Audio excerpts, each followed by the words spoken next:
It was the middle of the night in New York City, and the sound that shattered the silence wasn't a scream at first, it was a gunshot. A single moment that would mark the beginning of one of the most terrifying chapters in the city's history. Couples sitting in parked cars, talking, laughing, believing they were safe, had no idea that someone was hunting them, watching, waiting, and pulling the trigger without warning. In the summer of 1976, New York was already a city under pressure. Crime was high, the streets felt tense, but nothing prepared people for what was coming next. A series of random, brutal shootings began to spread fear across the boroughs. No pattern, no clear motive, just sudden violence and confusion, and a killer who seemed to vanish into the night every time. The victims had little in common beyond the circumstances of their attacks. Young couples, parked cars, quiet moments interrupted by chaos. Survivors described a man approaching quickly, saying little and nothing, and firing a gun at close range. Some lived, others didn't, and each attack deepened the terror. Police were overwhelmed. With no solid suspect and few witnesses, the investigation moved slowly. New York City had never faced anything like this. The randomness was what terrified people the most. Anyone could be next, any neighborhood, any night. The media soon gave the killer a name, the Son of Sam. Letters began arriving at police stations and newspapers, taunting, arrogant messages filled with hatred, rambling thoughts, and chilling threats. The writer claimed he was being commanded to kill by demonic forces. He mocked the police, demanded attention, and promised more bloodshed. The letters were published, turning fear into obsession across the city. People stopped going out at night. Couples avoided parked cars. Hair salons reported clients changing their hairstyles because the killer seemed to target young women with long, dark hair. The city lived in fear, and the Son of Sam became a household name. Behind the headlines, investigators worked non-stop. Thousands of leads poured in. Psychics called the police. False confessions flooded precincts. Tips came from everywhere, but none led to the killer. The pressure on law enforcement was intense. Every new shooting was a public failure, replayed endlessly on television. As the attacks continued, the letters grew darker. The killer described himself as chosen, possessed, driven by voices he could not silence. He spoke of demons, of a neighbor's dog that commanded him to kill.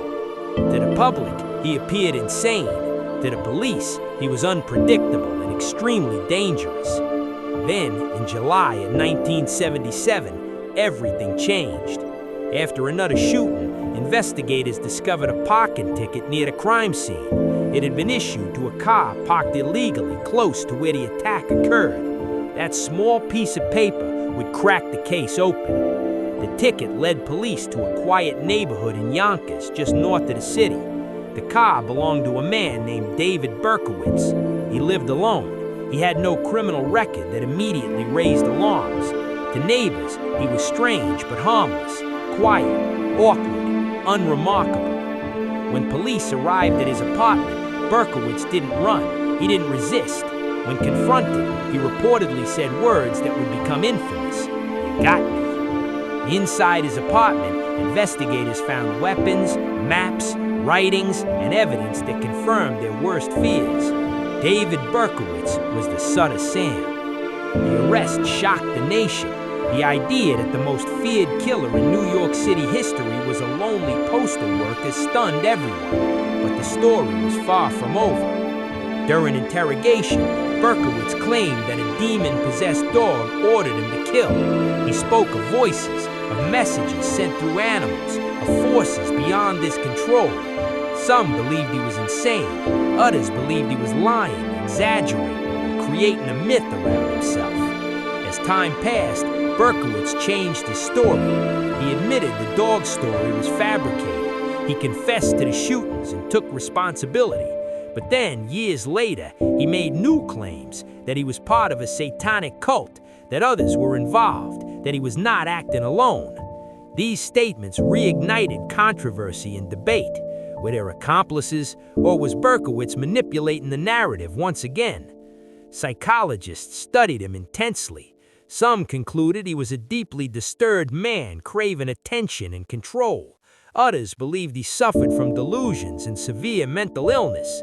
Berkowitz himself would later say that he used the demon story to avoid facing the reality of his actions. In court, David Berkowitz pled guilty to multiple murders. He was sentenced to hundreds of years in prison, ensuring he would never walk free again. Families of the victims finally saw justice, though nothing could undo the damage. In prison, Berkowitz underwent a dramatic transformation. He claimed to find religion, renounced his violent past, and began referring to himself as the Son of Hope. He expressed remorse and spoke about personal responsibility. To some, his conversion seemed genuine. To others, it was just another attempt to control his image. Decades later, the Son of Sam case remains one of the most infamous in American history.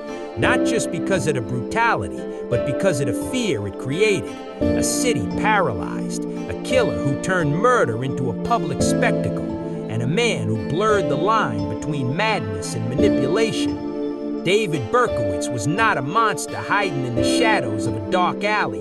He was an ordinary man living among millions, proving once again that the most terrifying threats are not always obvious. Because sometimes the person capable of unimaginable violence is the one no one ever notices.